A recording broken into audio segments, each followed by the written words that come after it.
चले जी, अब सुनो भाई, आज की बात यहाँ से शुरू है। अभी थोड़े से प्रैक्टिस करते हैं क्वेश्चन, जितना हमने कल तक पढ़ा था उसके बेस पर, और फिर आगे की क्लास शुरू करेंगे, ठीक है। चलो जी, अब आपके सामने क्वेश्चन है। एग्जाम में ऐसे क्वेश्चन आपको मिल सकते हैं लिखने के लिए, जरा पढ़िएगा पहले क्या लिखा है। State whether the following statements are true और फॉल्स। ठीक है, ये स्टेटमेंट जो आपके सामने लिखे हैं सही है या गलत हैं, जरा पढ़िए क्या लिखा है। Valid partnership can be formulated even without written agreement between the partners. ये बात सही है या गलत है? ये जो यहाँ लिखी है, कह रहा है पार्टनरशिप बिना रिटन एग्रीमेंट के भी बन सकती है, यस और नो? यस, बिल्कुल बन सकती है। हमने क्या पढ़ा था? बिल्कुल सही बात है, यस, पार्टनरशिप बिना रिटन एग्रीमेंट के भी बन सकती है। तो हम यहां पर इसका आंसर लिखेंगे, oral agreement is equally valid. हाँ जी बिल्कुल, ट्रू और फॉल्स इक्वली, ट्रू और फॉल्स जो हैं आप हमेशा रीजन के साथ ही लिखेंगे, सही है। 12th क्लास में जब भी आप ट्रू फॉल्स लिखें हमेशा रीजन के साथ ही लिखेंगे, ठीक है। तो भैया पहले तो मुझे बता दो, एग्रीमेंट रिटन होना ही जरूरी है? नहीं भैया, रिटन भी हो सकता है, ओरल भी हो सकता है। Oral agreement is equally valid, word याद कर लो, छोटी सी लैंग्वेज जो लिखी है, oral agreement is equally valid. भाई अगर एमसीक्यू आए तो आपको टिक लगा के ही आना है, लेकिन आप सपोज करोगे ट्रू फॉल्स पूछ लिया तो विद रीजन बताना है आपको, सही है। चले जी, अगला पढ़िएगा जरा, इधर से पढ़ो, कोई बच्चा क्या लिखा है। Each partner carrying on business is the principal, is the principal. बेटे प्रिंसिपल का क्या मतलब है? ऑनर, मालिक, ठीक। एज वेल एज एजेंट, मालिक भी है और एजेंट भी है। ये बात सही है या गलत है? बिल्कुल सही बात है, यस, ठीक है। देखो जी ध्यान से सुनना, प्रिंसिपल है because partner invest capital and agent also, agent भी है बिकॉज ही और शी रिप्रेजेंट्स फर्म। ठीक है जी, फर्म को क्या करते हैं? रिप्रेजेंट करते हैं। क्लियर है, हाँ या ना? अभी बुक के भी हैं बहुत सारे आंसर। बुक अभी खरीद ली, नहीं खरीदी? कोई बात नहीं, आज का काम चल जाएगा। कब तक खरीद लाओगे बुक, ये बताओ मुझे, बताओ। ठीक है, तो कल परसों तक ले आना बुक, ठीक है। कल परसों फिर बुक की आपको एक्सरसाइज करानी शुरू कर दूंगा, आपको सही से बात और अच्छी समझ में आएगी। पहले बताओ इन दोनों में को डाउट? चलो अब अगला आंसर इधर से बताओ भाई, लाभांश भाई बताएंगे। लाभांश पहला बताओ जी, maximum number of partners can be 50।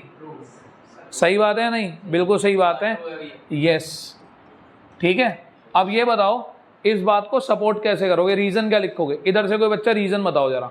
अब इसका रीजन क्या लिखोगे?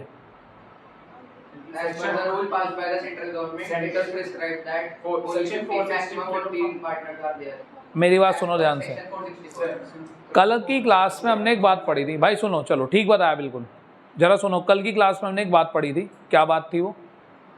मैक्सिमम पार्टनर कितने हो सकते हैं? 50, ठीक है। ये बात कहाँ लिखी हुई है? आराम से सुनना। एज पर सेक्शन 464 ऑफ ना of companies act,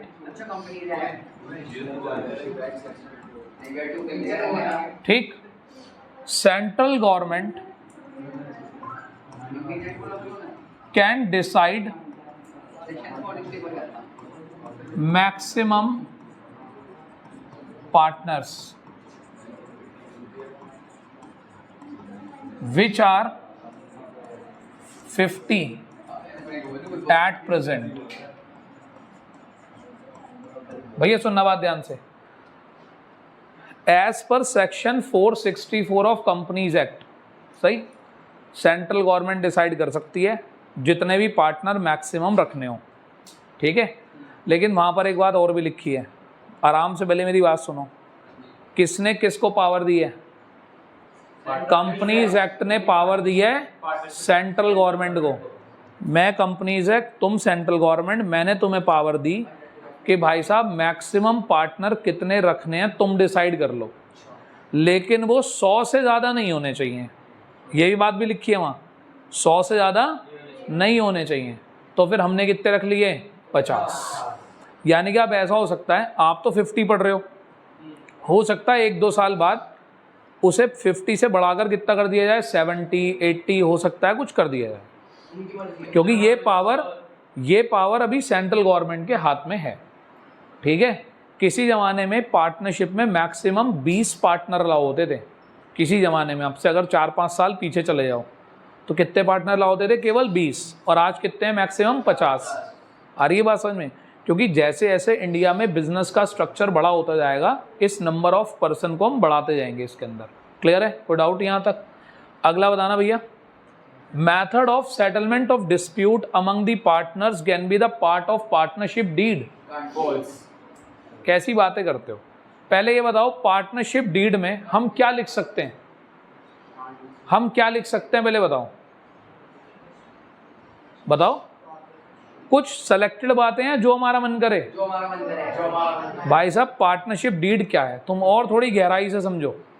her business अलग होता है, समझ रहे हो? हर बिजनेस अलग है, हर बिजनेस के झगड़े अलग हैं, हर बिजनेस के पॉइंट अलग हैं। तो हम क्या करते हैं, मार्केट से एक स्टैम्प पेपर खरीद के लाते हैं और उसके ऊपर जो भी हमारा मन करता है, जो जो पॉइंट हमें लगता है कि हमारे बीच में लड़ाई करा सकते हैं, वो सारे पॉइंट हम उसके ऊपर लिख देते हैं। तो भाई वैसे तो हम कोई सा भी पॉइंट पार्टनरशिप डीड के अंदर लिख सकते हैं। इवन हम उसके अंदर ये भी लिख सकते हैं कि हम अपनी दुकान कितने बजे खोलेंगे, शाम को कितने बजे बंद करेंगे, बिजनेस कौन संभालेगा, बैंक से कैश का लेन देन कौन करेगा, परचेज कौन देखेगा, सेल कौन देखेगा। ऐसी सारी बातें भी हम पार्टनरशिप डीड के अंदर डाल सकते हैं। तो यहाँ पर क्या लिखा है? Method of settlement of dispute among the partners can not be, नहीं हो सकता,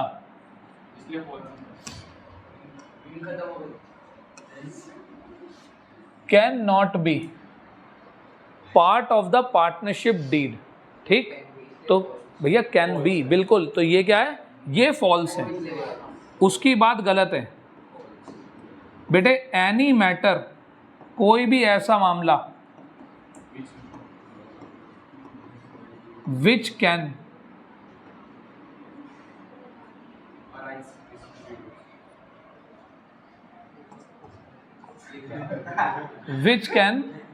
अराइज, अब पूरा ओपन करना पड़ता।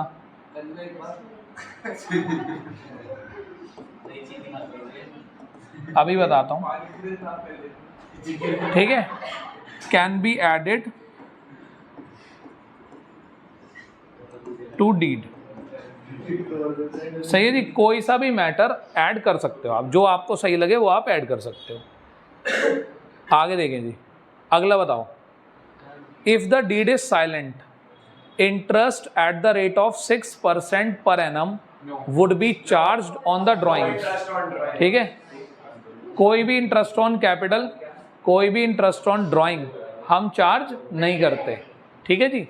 तो भाई इसका आंसर सीधा सीधा हो गया नो। और लिखना कुछ नहीं है, एज पर पार्टनरशिप एक्ट 1932। सही है?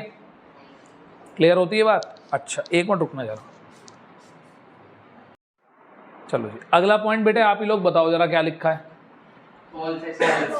Interest on partners loan is to be given at 12% per annum if the deed is silent about the rate. ठीक, तो कितना मिलता है जरा बताना। बिल्कुल सही बात है, ये सेंटेंस तो फॉल्स है। Interest on loan eight the rate 6% per annum is allowed. सही है बेटा, 12% नहीं। देखो एक बात सुनो, अगर तुम्हें उसे 12% देना है, 15% देना है, 18% देना है, तो डीड बना लो। डीड में लिख दो, डीड बना दी, डीड में लिख दी, तो किसी को कोई दिक्कत नहीं है। लेकिन अगर आपने डीड नहीं बना रखी तो ऐसे में हम किसके अकॉर्डिंग चलेंगे? पार्टनरशिप एक्ट 1932 की तरफ से हम काम करेंगे।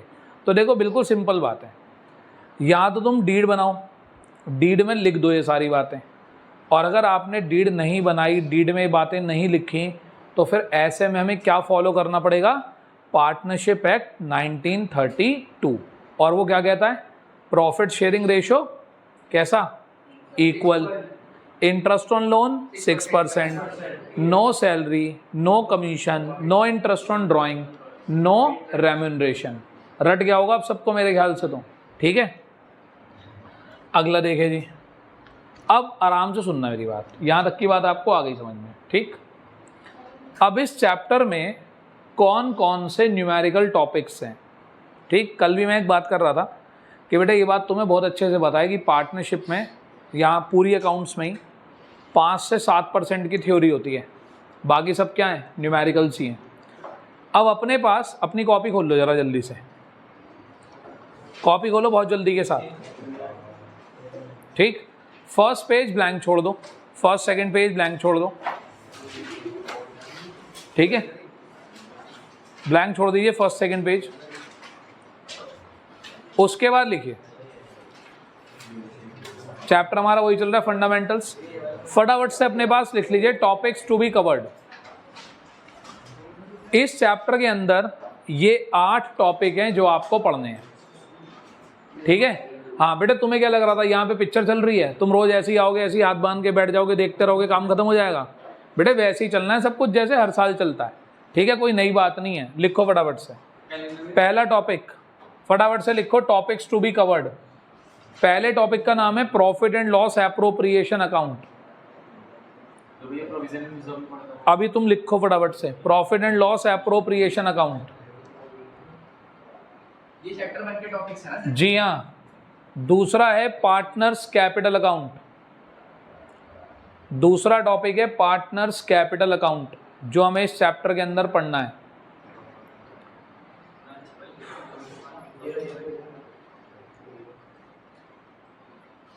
तीसरा टॉपिक है interest on partners loan and rent to the partners.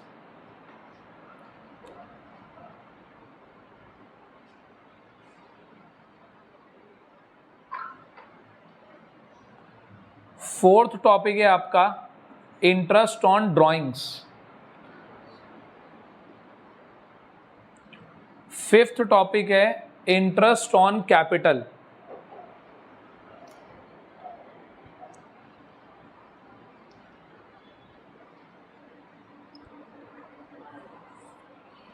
Interest on capital, ठीक है। उसके बाद आपको बता देता हूं, देखो यहां हमने पढ़ा है P&L एप्रोप्रिएशन अकाउंट, यहां हमने पढ़ा है पार्टनर्स कैपिटल अकाउंट। इन दोनों के कंबाइंड क्वेश्चन करने होते हैं, और ये वाला जो 6th वाला जो पॉइंट है, ये आप मानकर चलो ये हमारे एग्जाम में लॉन्ग क्वेश्चन में आता है, या तो 4 मार्क्स का आएगा या 6 मार्क्स का आएगा। ये अभी आप जब अपने होम एग्जाम्स देंगे हाफ ईयरली से पहले उसमें बहुत नंबर दिलवाता है ये 6th टॉपिक।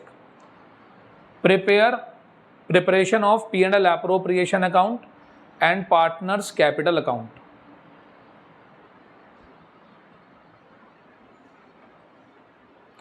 अगला टॉपिक है पास्ट एडजस्टमेंट, और उससे अगला टॉपिक है गारंटी ऑफ प्रॉफिट्स, ठीक है। सब करने होंगे भाई, सब करने होंगे बेटे। इस चैप्टर को करने में हमें कम से कम नहीं तो 15 से 20 दिन लगेंगे। अभी 15 से 20 दिन का चैप्टर है ये, और एग्ज़ाम में अप्रॉक्सीमेटली 12 से 15 नंबर की वेटेज का भी आता है। और हाफ ईयरली एग्ज़ाम से पहले तो बार बार यही चैप्टर आता रहेगा स्कूल में भी, सही है। अभी सबसे पहले आप लोगों के जो यूनिट टेस्ट होंगे उसमें यही चैप्टर आएगा, ठीक। तो ज़रा ध्यान से, हैं जी। फंडामेंटल्स ऑफ पार्टनरशिप,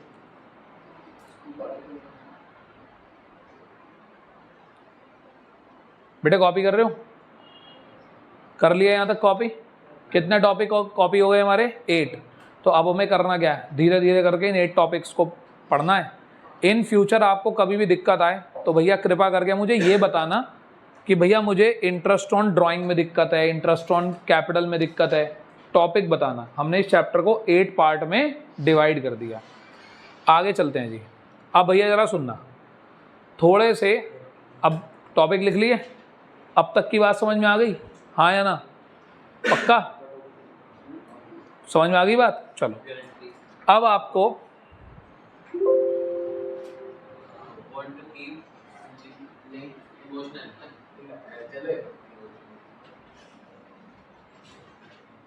चलिए जी, अब आपको थोड़ा सा आगे की बात बताता हूँ न्यूमेरिकल पोर्शन से रिलेटेड। अपनी कॉपी खोल लीजिए और हेडिंग डालिए P and L appropriation account.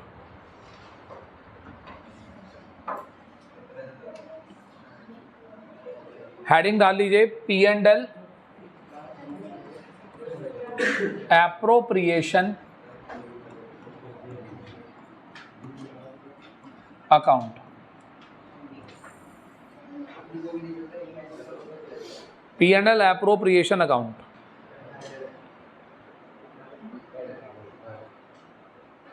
ठीक, लिख लिया? अच्छा, अब भाई साहब सुनो मेरी बात ध्यान से। पहले ये बताओ, क्लास 11th में फाइनल अकाउंट्स पढ़ा था? पढ़ा था, बिल्कुल पढ़ा था। उसमें आप पहले बनाते हैं ट्रेडिंग अकाउंट, उसके बाद क्या बनाते हैं? P and L account. P and L account का आंसर क्या आता है? नेट प्रॉफिट आता है।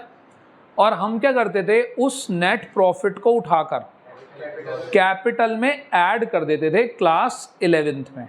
सही है? ऐसा इसलिए करते थे क्योंकि क्लास 11th में एक अकेला पर्सन होता था, ठीक? तो सारा प्रॉफिट उसी का होता था। अब आप ऐसे इमेजिन करो कि ट्रेडिंग अकाउंट, उसके नीचे बना हुआ है पी एंड एल अकाउंट, और उसके भी नीचे क्या बनाना पड़ेगा? P and L appropriation account. यानी कि अगर तुम पार्टनरशिप बिजनेस में हो तो पहले क्या बनाओगे? Trading account. कैसा? जैसा तुमने 11th में बनाया है। फिर तुम बनाओगे पी एंड एल अकाउंट। कैसा? जैसा 11th में बनाया है। उसके बाद क्या बनाओगे? P and L appropriation account. तो बेटे हमारा 12th क्लास का सिलेबस कहता है कि अब इन बच्चों को दोबारा से ट्रेडिंग और पी एंड एल बनाकर दिखाने की ज़रूरत नहीं है। तो मैंने आपसे सीधा क्या कह दिया? मैंने कहा बेटे ट्रेडिंग पी एंड एल बिल्कुल कैसा बनेगा? जैसा आपने क्लास 11th में बनाया। बस जहां पर पी एंड एल खत्म हुआ था वहीं से पी एंड एल एप्रोप्रिएशन का काम शुरू हो जाएगा। हाँ या ना? ये बताओ, पी एंड एल एप्रोप्रिएशन का आंसर क्या आता था? Net profit. क्या आता था? नेट प्रॉफिट आता था। तो हम ये अकाउंट किस लिए बना रहे हैं, जरा लिखना शुरू करिए बहुत जल्दी के साथ। P and L appropriation account is prepared to distribute the net profit or net loss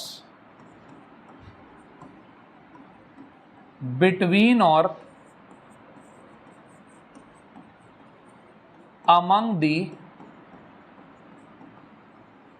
partners। ठीक है? P and L appropriation account हम क्यों बनाते हैं? ताकि जो हमने नेट प्रॉफिट कमाया था उसे अपने पार्टनर्स के बीच में बांट दें। चलो एक सवाल उल्टा पूछता हूँ, ये बताओ हमने P and L appropriation account पिछले क्लास में 11th क्लास में क्यों नहीं सीखा? क्योंकि वहाँ हमें अपना प्रॉफिट किसी और के साथ बांटना ही नहीं था। प्रॉफिट बांटने की बात कहाँ पर आ रही है? पार्टनरशिप में। इसीलिए पी एंड एल एप्रोप्रिएशन बनाने की बात भी कहाँ पर आ रही है? पार्टनरशिप में। समझ में आ गई बात कि वहाँ क्यों नहीं बनाते और यहाँ क्यों बना रहे हम पी एंड एल एप्रोप्रिएशन? सही। अब बहुत ही ध्यान से मेरी बात सुनना। अब अगली बात है इसका format. P and L appropriation का फॉर्मेट बनाइए मेरे साथ साथ।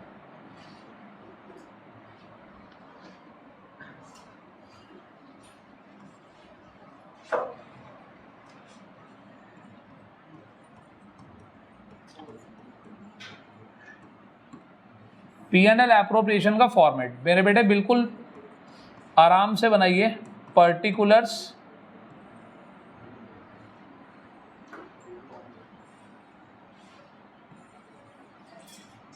अमाउंट, पर्टिकुलर्स अमाउंट, ठीक है। ज़्यादा बड़ा नहीं बनाना फॉर्मेट, लगभग 6-7-8 लाइन बना लेना बस इसमें। हाँ, format of P&L appropriation account, particulars amount, particulars amount, ठीक। अब आराम से मेरी बात सुनो बिल्कुल तसल्ली से। इमेजिन करो इससे ऊपर हमने पहले ही बना लिया ट्रेडिंग अकाउंट और P&L अकाउंट। P&L अकाउंट का आंसर भी निकाल लिया। आंसर आया, अभी 2 मिनट के लिए लॉस की बात नहीं कर रहे, आंसर आया नेट प्रॉफिट। क्या आया? तुम्हें याद है नेट प्रॉफिट कहाँ था? P&L अकाउंट की डेबिट साइड में। कहाँ था? जैसे ट्रेडिंग का आंसर आता था GP, ग्रॉस प्रॉफिट, आप CD को क्या बना देते थे? BD बना देते थे। ऐसे ही नेट प्रॉफिट आया कहाँ पर? P&L अकाउंट में। तो अब इस अकाउंट की शुरुआत कहाँ से होती है? इस अकाउंट की शुरुआत में सबसे पहले आप क्रेडिट साइड में लिखते हो बाय P&L अकाउंट। क्या लिखते हो? बाय P&L अकाउंट, और ब्रैकेट में लिख दो नेट प्रॉफिट। क्या लिख दो? समझ गए मेरी बात? जहां वो खत्म हुआ था वहां से ये क्या हुआ है? शुरू। इमेजिन करो इसके ऊपर बना हुआ है P&L अकाउंट। ये बताओ P&L अकाउंट में नेट प्रॉफिट कहाँ आएगा? इधर ही तो आता है, यहां आता ना नेट प्रॉफिट, और हमने उसे ट्रांसफर किधर कर दिया? इधर ट्रांसफर कर दिया। जैसे ट्रेडिंग में करते थे, GP इधर से इधर जाता था, ऐसे ही नेट प्रॉफिट इधर से इधर आ गया, ट्रांसफर हो गया। सोल प्रोप्राइटर में क्या होता था? नेट प्रॉफिट सीधा उठाकर कैपिटल में ऐड हो जाता था। यहां पर ऐसा नहीं होगा, क्योंकि हमें ये प्रॉफिट अभी पार्टनर्स के बीच में बांटना है। समझ में आ गई बात? तो सबसे पहली आइटम इसके क्रेडिट साइड में क्या लिखी जाएगी? Net profit. क्या चाहिए हमें? नेट प्रॉफिट चाहिए। क्या चाहिए? Net profit. किसके नाम से? बाय P&L अकाउंट के नाम से, क्योंकि ये नेट प्रॉफिट कौन से अकाउंट से आया भैया? P&L अकाउंट से ही तो आया। तो क्या लिख देंगे? बाय P&L account net profit. Clear? पहला पॉइंट क्लियर है? अच्छा जी, तो ये नेट प्रॉफिट हमने यहां लिख दिया। अब मेरे बेटे ध्यान से सुनना, पहले बताओ 11th क्लास की बेसिक बात है, फर्म या बिजनेस और उसके मालिक दोनों एक ही होते हैं, अलग अलग होते हैं? बिल्कुल अलग अलग होते हैं।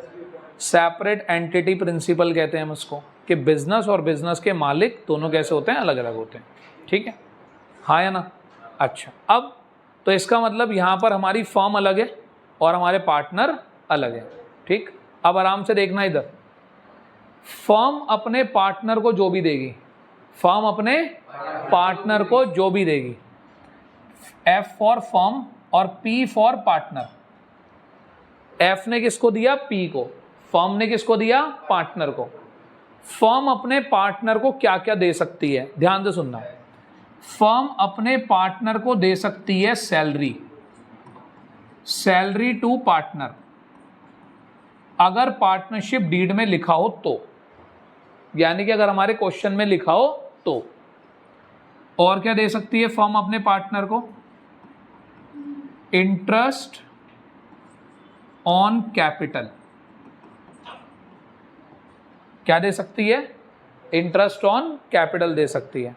कौन? फर्म। किसको? अपने पार्टनर को। ठीक है जी, जब डीड में लिखा होगा। 2, commission to partner, commission to partner, अपने पार्टनर को फर्म कमीशन भी दे सकती है। क्या दे सकती है? कमीशन भी दे सकती है अपने पार्टनर को। अच्छा जी, पार्टनर अपनी फर्म को क्या दे सकता है? पार्टनर अपनी फर्म को दे सकता है इंटरेस्ट ऑन ड्राइंग्स। क्या दे सकता है? इंटरेस्ट ऑन ड्राइंग्स दे सकता है। जरा 2 मिनट के लिए सोच कर देखो, मेरी बात आपको समझ में आ रही है यहाँ तक की? पहले बताओ ड्राइंग्स क्या होता है? मालिक जो पैसा निकाल के ले जाता है, पार्टनर ने जो पैसा निकाल लिया होगा, अब अगर मालिक ने पैसा निकाल लिया और उस पर इंटरेस्ट देने की बारी आई तो फर्म के लिए क्या हो गई, वो इनकम हो गई। सही है। तो फर्म ने जो पार्टनर को दिया वो मैंने इधर लिख दिया, और बेटे पार्टनर ने जो अपनी फर्म को दिया वो मैंने इधर लिख दिया। पहले बताओ यहाँ तक की बात समझ में आती है, हाँ या ना। एक और चीज़, कभी कभी हम लोग क्या करते हैं, अपने पास से कुछ पैसा बचा भी लेते हैं। क्या करते हैं, पैसा बचा लेते हैं, जिसे आप लोगों ने पढ़ रखा है रिजर्व के नाम से। किस नाम से, रिजर्व। वो रिजर्व भी कहाँ पर आता है, डेबिट साइड में। अगर क्वेश्चन ने कह रखा हो तो रिजर्व।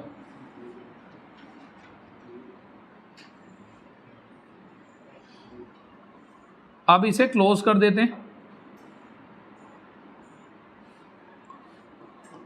टोटल करा यहां पर,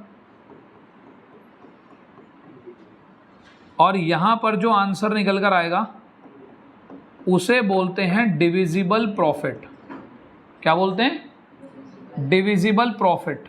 बैलेंसिंग फिगर, बैलेंसिंग फिगर निकल कर आएगी डिविजिबल प्रॉफिट। सही है, क्लियर। और जो भी ये डिविजिबल प्रॉफिट निकल कर आएगा इसे हम क्या कर देंगे, डिस्ट्रीब्यूट कर देंगे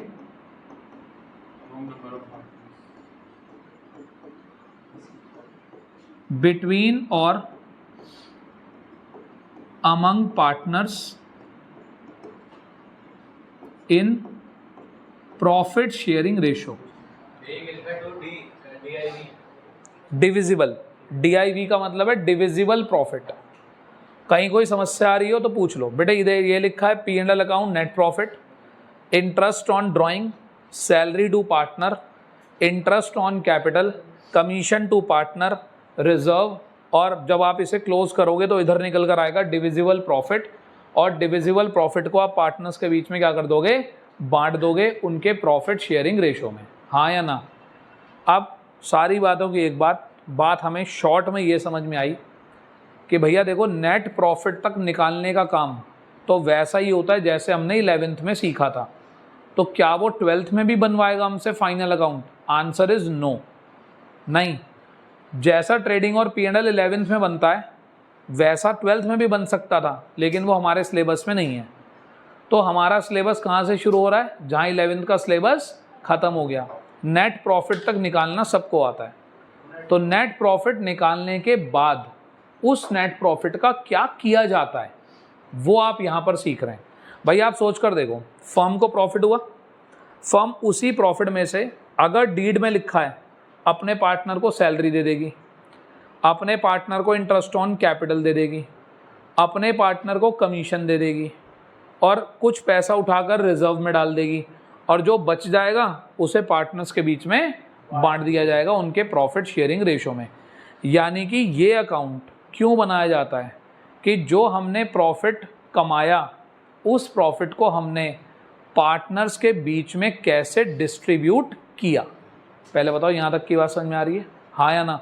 P&L एप्रोप्रिएशन की बात आ गई यहाँ तक समझ में।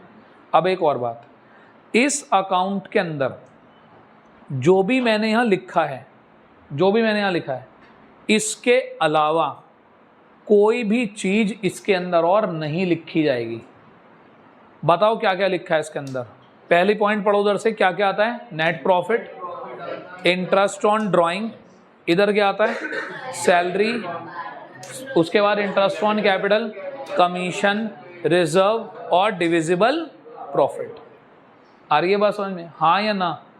अब बेटे इनमें से सैलरी है, इंटरेस्ट ऑन कैपिटल है, कमीशन है, ये सब हम अपने पार्टनर को तभी देंगे जब या तो हमारा क्वेश्चन कहे और यहाँ कहे कि भाई ये डीड में लिखा हुआ है कि ये चीज़ें पार्टनर को देनी है। सही है। अगर हमारा क्वेश्चन ये कह दे कि भाई साहब पार्टनरशिप डीड हमने नहीं बना रखी, अगर पार्टनरशिप डीड नहीं बना रखी तो ना तो मैं अपने पार्टनर को सैलरी दे सकता, ना मैं उसे इंटरेस्ट ऑन कैपिटल दे सकता, ना मैं उसे कोई कमीशन दे सकता, ना मैं उससे इंटरेस्ट ऑन ड्राइंग ले सकता। अगर हमने डीड नहीं बना रखी तो ये चार चीज़ें क्या हो जाएंगी, कैंसिल हो जाएंगी। ये हम अपने पार्टनर को ना तो दे सकते और ना ही उससे ले सकते। यहाँ तक की बात क्लियर हो गई? कोई डाउट यहाँ तक? पक्का? बताओ क्या क्या अभी फ़िलहाल आपने क्या पढ़ा, एक बच्चा बताओ मुझे ठीक से। इफ़रा आप बताओ बेटे क्या पढ़ा हमने अब तक। P&L एप्रोप्रिएशन के बारे में जो समझ में आया हो जरा बता दो।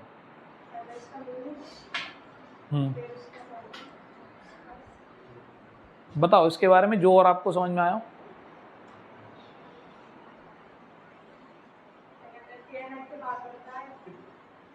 ठीक है, P&L एप्रोप्रिएशन P&L अकाउंट के बाद बनता है और इसका पर्पस क्या है, नेट प्रॉफिट को पार्टनर्स के बीच में डिस्ट्रीब्यूट कर देना।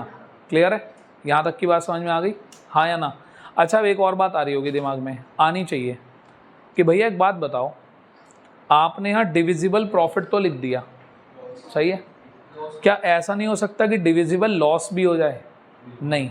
अब जरा सुनो मेरी बात, इस अकाउंट का नाम क्या है, P&L एप्रोप्रिएशन। सही बेटे, पार्टनर को salary, commission, interest on capital ये सब तभी दिया जाता है जब हमारे पास प्रॉफिट हो। अब आप सोचो, मैं एक फर्म हूँ और मेरे पास 10,000 रुपये प्रॉफिट है और बत्रा जी आ जाएं, कह रहे भाई साहब आपने मुझसे कह रखा था आप मुझे 15,000 रुपये सैलरी दोगे। मैंने कहा भाई साहब सैलरी तो तब दूंगा ना जब मेरे पास प्रॉफिट होगा। जब मेरे पास प्रॉफिट ही नहीं है, मैं उसी प्रॉफिट में से तो निकाल के तुम्हें सैलरी देता। जब मेरे पास प्रॉफिट ही नहीं है तो मैं आपको सैलरी कहाँ से दे दूँ? समझ में आ गई बात? तो एक आधा एक्सेप्शनल क्वेश्चन वो अगर हम छोड़ दें, बाकी सारे क्वेश्चंस में क्या होगा, हमेशा क्रेडिट साइड ज़्यादा होगी और डेबिट साइड कैसी होगी, कम होगी। और अगर बाई चांस कभी ऐसा हो जाए कि डेबिट साइड ज़्यादा हो क्रेडिट साइड कम हो, तो वहाँ एक स्पेशल ट्रीटमेंट होता है, वो जब आप न्यूमेरिकल करोगे तब आप सीखोगे। पहले बताओ, यहाँ तक की सारी बात डन है? अब तक की 2 क्लासेस में हमने क्या देख लिया? फ़िलहाल आराम आराम से मेरी बात सुनना।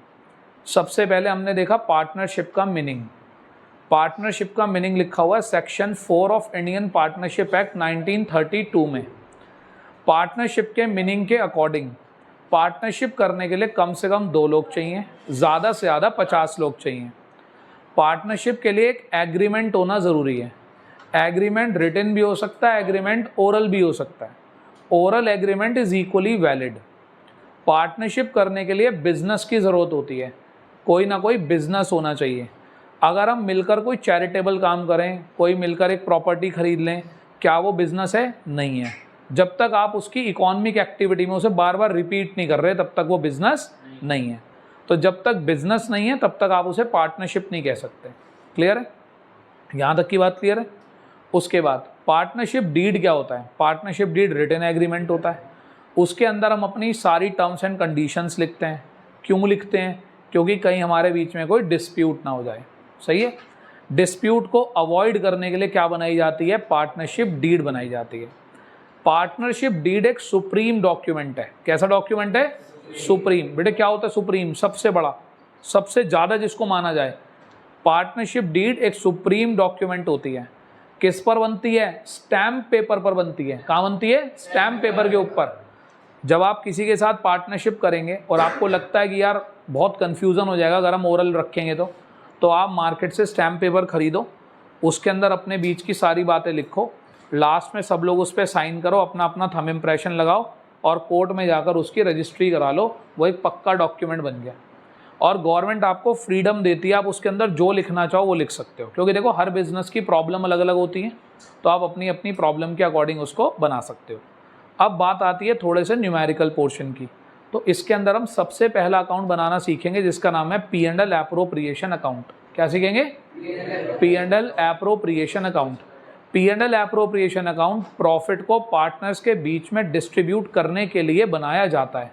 जो प्रॉफिट हमें हुआ होगा, कौन सा प्रॉफिट? नेट प्रॉफिट, उसे बांटने के लिए हम ये अकाउंट बनाते हैं। अब आप एक बात समझना, ये चैप्टर कॉम्प्लिकेटेड क्यों होता है?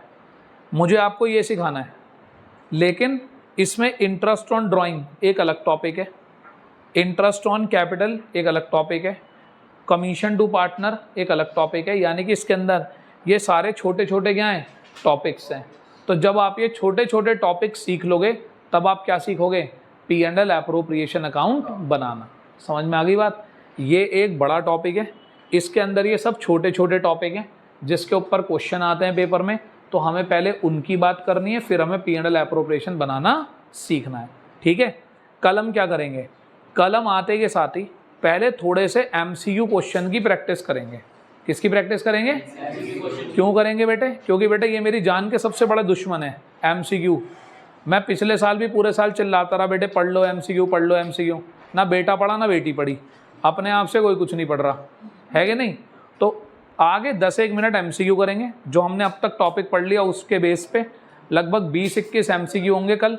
तो पहले वो 20-21 एमसीक्यू खत्म करेंगे, 10 मिनट लगेंगे एमसीक्यू करने में। आप ये आंसर देते जाना, मैं फटाफट टिक लगाता जाऊंगा। उसके बाद कल हम यहाँ से शुरू करेंगे P&L एप्रोप्रिएशन के न्यूमेरिकल्स से। क्लियर हो गई बात? हाँ। दूसरी बात भैया सुन लो, BST की और इको की जो क्लास है वो शुरू होगी 17 तारीख से, 17 से। एक्चुअली 17 को है इको का बोर्ड का पेपर, तो अभी मैं थोड़ा सा उनके साथ इंगेज चल रहा हूँ। तो 17 को एक बार उनका पेपर ख़त्म हो जाएगा, मैं थोड़ा सा फ्री हो जाऊँगा, फिर उनकी BST का टाइम थोड़ा सा आगे हम पोस्टपोन कर लेंगे, थोड़ा सा 7 बजे के आसपास ले लूँगा, तो आपके लिए मेरे पास सफिशिएंट टाइम होगा, तो फिर हम आराम से पढ़ पाएंगे। ठीक है, क्योंकि भाई देखो वो उन बेचारों का बोर्ड है, मेरी फर्स्ट एंड फॉरमोस्ट रिस्पॉन्सिबिलिटी इस टाइम वो हैं, क्योंकि उनके पेपरों में 2 दिन बचे हैं बस। 17 को उनका पेपर है, आज 15 तारीख हो चुकी है। क्यों आपके बैच के बाद मैं 6:30 बजे से लगभग उन्हीं को पढ़ा रहा होता हूँ और 9 बजे तक लगभग मैं उन्हीं को पढ़ाता हूँ। ठीक है, तो आज और कल का दिन तो मैं उनके साथ बिजी रहूँगा। परसों शाम से मैं थोड़ा सा इको से फ्री हो जाऊँगा, तो फिर हम आपके सब्जेक्ट को और आगे बढ़ाएंगे। ठीक है, टाइमिंग ऐसे ही रहेगी, पहले अकाउंट्स होगा, उसके बाद इको होगा, उसके बाद BST होगा। ठीक है, तो आप बता देना अगर BST आगे करके इको पीछे करवाना है तो मुझे कोई दिक्कत नहीं होगी उसमें, वो आप लोग बता देना। ठीक है जी, चलिए आज की क्लास में इतना ही रखते हैं, बैठे रहो, भी कोई जाएगा नहीं।